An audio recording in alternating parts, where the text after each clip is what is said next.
अस्सलामु अलैकुम वरहमतुल्लाहि वबरकातुहू। मेरे अजीज़ दोस्तों, आप सबसे पहले इस वीडियो को देखें, फिर आपसे मुलाकात होगी वीडियो की आखिरी हिस्से में। अल्लाह के रसूल अलैहि सलाम से पूछा गया कि या रसूल अल्लाह सल्लल्लाहु अलैहि वसल्लम, अल्लाह मुसीबतें किस पर डालता है, अल्लाह तकलीफें किस पर डालता है? तो मेरे आका अलैहि सलाम ने फरमाया, सबसे बड़ी आजमाइश और मुसीबत अगर किसी पर आती है तो वो पहले अंबियाए किराम पर आती है। अंबिया से बढ़कर कोई मुसीबत में नहीं रहता। हम लोग किसी पर मुसीबत देखते हैं तो बोलते ओ ये तो इसको किए कि सजा मिल रही। अगर किसी को कोड़ हो जाए,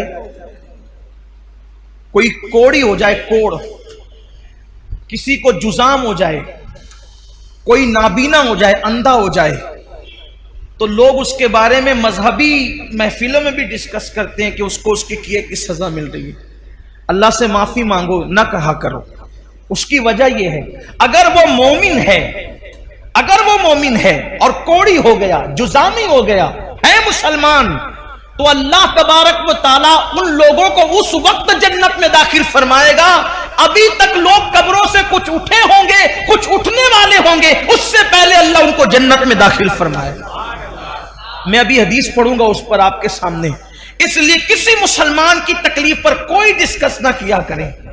किसी मुसलमान की मुसीबत पर कोई, कुछ लोग नाबीना होने पर भी कोई अंधा हो गया, अच्छा था अंधा हो गया, उस पर मजाक उड़ाते हैं।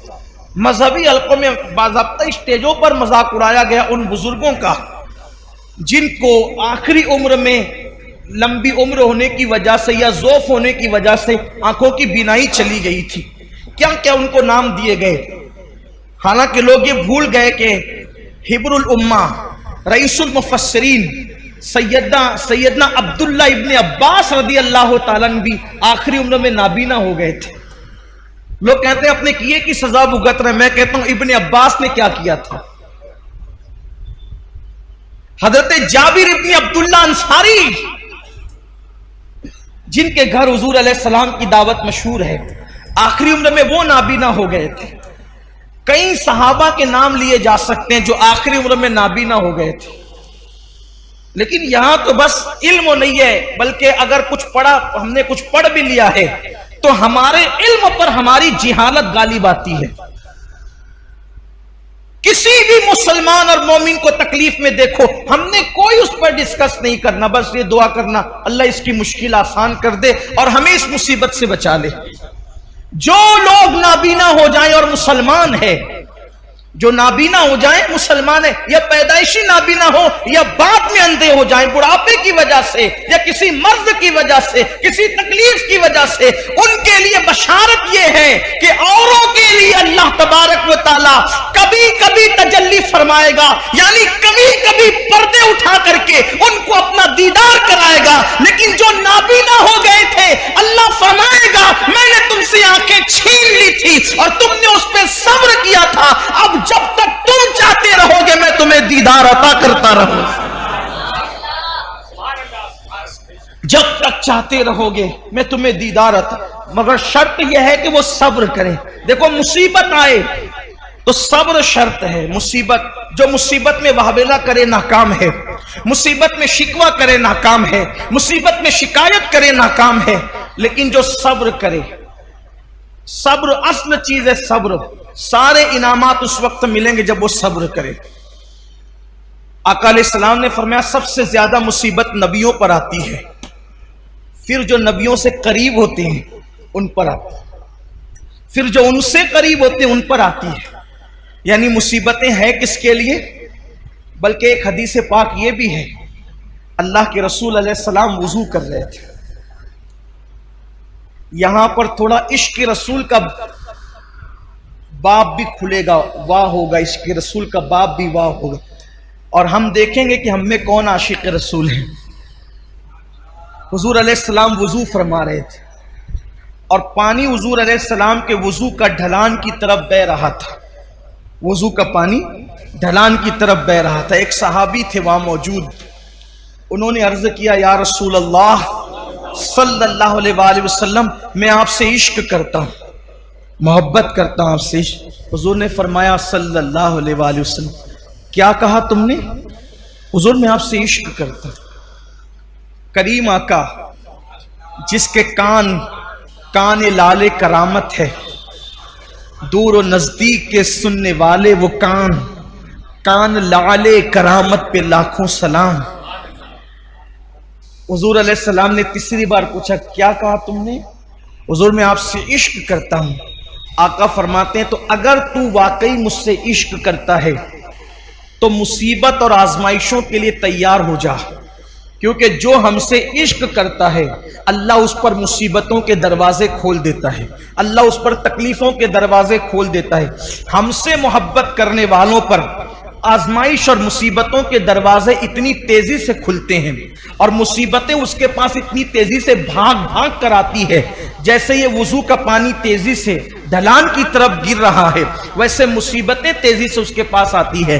अब आप मुझे बताएं, जब हम आशिक ही बने हैं, जब हमने इश्क का दावा ही किया है, तो फिर हम मुसीबतों से घबराते क्यों हैं? हम बलाओं से घबराते क्यों हैं? इसलिए कि मुसीबतें तो आशिकों के लिए है, मुसीबतें तो महबूब से मोहब्बत करने वालों के लिए। आप देखें, जिसको हम मुश्किल कुशा कहते हैं, पूरी जिंदगी मुश्किल में गुजरी, जिसको इब्ने मुश्किल कुशा कहते हैं, ए दिल बगीर दामने सुल्तान औलिया यानी हुसैन इब्ने अली जाने औलिया, फिर उनकी मुसीबतें देख ले, फिर सैयदा ज़ैनब पाक की मुसीबतें देख ले, फिर जनाब गाजी अब्बास की मुसीबतें देख ले, फिर इसी तरीके से औना मोहम्मद की मुसीबतें देख ले, फिर सैयदा सुकैना की मुसीबतें देख ले, इसी तरीके से जो है अल्लाह अकबर सैयदा बीबी पाक सैयदा फातिमा ज़हरा की, उनकी खुद की मुसीबतें देख ले। हमारे बुजुर्गों ने फरमाया 40 रातें किसी पर ऐसे गुजर जाए, 40 रातें किसी पर ऐसे गुजर जाए कि उस पर कोई मुसीबत ना आए, वो अपने ईमान की खैर मनाए, वो अपने ईमान का एहतिसाब करे 40 दिन के अंदर। अब उसको इमाम अहले सुन्नत ने बहुत खूबसूरत अंदाज से मुज़य्यन किया। फरमाया 40 रातों में तीनों में से कोई एक आना चाहिए, इल्लत, ऐन से इल्लत, औ से किल्लत, वाल से जिल्लत। इल्लत, किल्लत, जिल्लत, 40 रातों में से एक मकाम ऐसा आना चाहिए कोई एक रात में। इल्लत, या तो बीमार पड़ जाए, सर दर्द ही हो या बुखार आ जाए, कोई बीमारी हो, पैर ही दुखे, कांटा ही चुभे, कोई ना कोई बीमारी आ जाए। अगर बीमारी ना आए, किल्लत, पैसे खत्म हो जाए, 40 रातों में कभी कोई डब्बा भी बच जाए कि हम भी खाली हो गए, तो मुश्किल भी आए कि यार कुछ लाना भी है, जेब भी खाली है। जिल्लत, कोई जलील करे। देखो, अब यहां अपने ज़ौक़ के मुताबिक बात करना चाहता हूं। कोई आशिक हो और जलील ना हो, मुझे उसके इश्क में शक है। क्यों? इसलिए कि दीवाना ही तो जलील होता है, दीवाना ही जलील होता है, फरजाने थोड़ी जलील होते। फरजाना तो कपड़े संभाल के चलता है, उसकी इस्तरी फरजाने की समझाने के लिए कह रहा हूं, उसकी इतनी टाइट रहती इस्तरी कि वो जो स्त्री ने इस्तरी की है तो उसके फन को भी लोग हैरत से देखते हैं। वो बैठता इतने अदब के साथ है कि उसकी अदाएं काबिले तारीफ होती है। फरजाना खाता इतने नजाकत के साथ है कि उसका खाने पर भी डिस्कस होती है कि क्या अदब का अंदाज है। लेकिन जलील किसने होना है? दीवाने ने। इसके तो बाल ऐसे, इसका तो लिबास ऐसा, इसका तो गुफ्तगू का समझाने के लिए कर। दीवाना, ये दुनिया का दीवाना है जो जलील होता है। अरे जो दुनिया की मोहब्बत में दीवाना हुआ, जब वो जलील होता है तो जो सबसे बड़े महबूब आजम, महबूब रब्बे अकबर, सारे अंबिया के खुदाओं का, सारे अंबिया का खुदा, माफ कीजिए खुदा, सारे अंबियाओं का खुदा, सारे नबियों का खुदा, सारे रसूलों का खुदा जिससे प्यार करे वो मोहम्मदुर रसूलुल्लाह है। अब कोई उनसे प्यार करे, कोई उनसे इश्क करे, तो फिर आप मुझे बताएं वो जलील ना हो, वो रुस्वा ना हो, तो फिर वो आशिक कैसा, फिर वो मुहिब कैसा? उसे तो जलील होना ही है। तो इल्लत बीमार पड़ना 40 रातों में, किल्लत पैसे की कोई तंगी आ जाए, जिल्लत, तीनों में से कोई एक चीज आ जाए, और अगर तीनों आ जाए तो सोने पर सुहागा है। मैं यहां पहुंचकर तो यह जरूर कहता हूं कि 40 रातें नहीं, बल्कि शुक्र के तौर पे कहता हूं कि 10 से 11वीं रात नहीं आती, दो चीजों से तो साबका पड़ता ही रहता है। इल्लत भी हो जाती है, इल्लत भी हो जाती है, और आलमी पैमाने पर फेसबुक और यूट्यूब पर और व्हाट्सएप पर कुछ जिल्लत भी हो जाती है। तो दिल को इत्मीनान होता है कि अभी ईमान का तोता उड़ा नहीं है,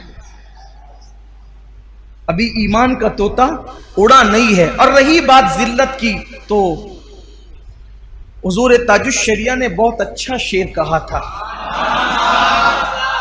अगर महबूब के लिए जलील होना पड़े तो फिर ये जिल्लत नहीं है, बल्कि ये भी इज्जत है। वो कहते तेरी खातिर जलील होना है मेरी इज्जत। मैं इसको जोड़ करके इसलिए पढ़ रहा हूं ताकि उसका मफहूम समझ में है। तेरी खातिर जलील होना है मेरी इज्जत। तेरी खातिर जलील होना है, क्या है? आपके लिए जलील होना मेरे लिए क्या है? इज्जत है। तेरी खातिर जलील होना है मेरी इज्जत, मेरे वकार सलाम। तेरी खातिर जलील होना है मेरी इज्जत, मेरे वकार सलाम। तो हुजूर के लिए जलील होना कोई जिल्लत नहीं है, बल्कि ये तो बड़ी इज्जत है। तो 40 दिन के अंदर ऐसी मुश्किल आनी चाहिए। फिर बीमारियों का बाब अलग है। तो याद रखिए कि मुसीबतें आनी चाहिए, लेकिन मांगे नहीं, और आए तो उस पर सब्र करें।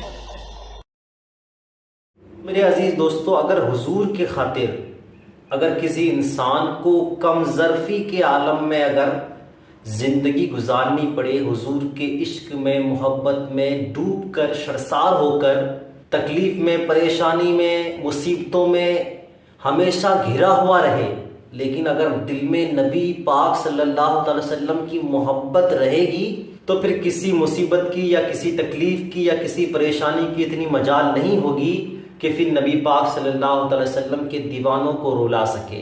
इसलिए कि उनके सामने नबी पाक सल्लल्लाहु अलैहि वसल्लम की वो मकबूल ज़िंदगी है कि जिसमें हुजूर सल्लल्लाहु अलैहि वसल्लम खुद भूखे रहते थे और गरीबों को खाना खिलाया करते थे। अज़ीज़ों, उम्मीद करेंगे कि मौलाना सैयद अमीरुल क़ादरी साहब की ये क्लिप आपको अच्छी लगी होगी, फ़ायदेमंद लगी होगी। इसलिए मेरे अजीज दोस्तों, अपने दोस्तों को भी शेयर ज़रूर कीजिए। मेरे अजीज दोस्तों, दीजिए मुझे इजाज़त। मिलते हैं इस्लामिक रिलेटेड किसी दूसरी वीडियोस के साथ, अच्छी वीडियोस के साथ। तब तक के लिए अपना ख्याल रखें, अपने घर वालों का ख्याल रखें। अस्सलामु अलैकुम व रहमतुल्लाहि व बरकातहू।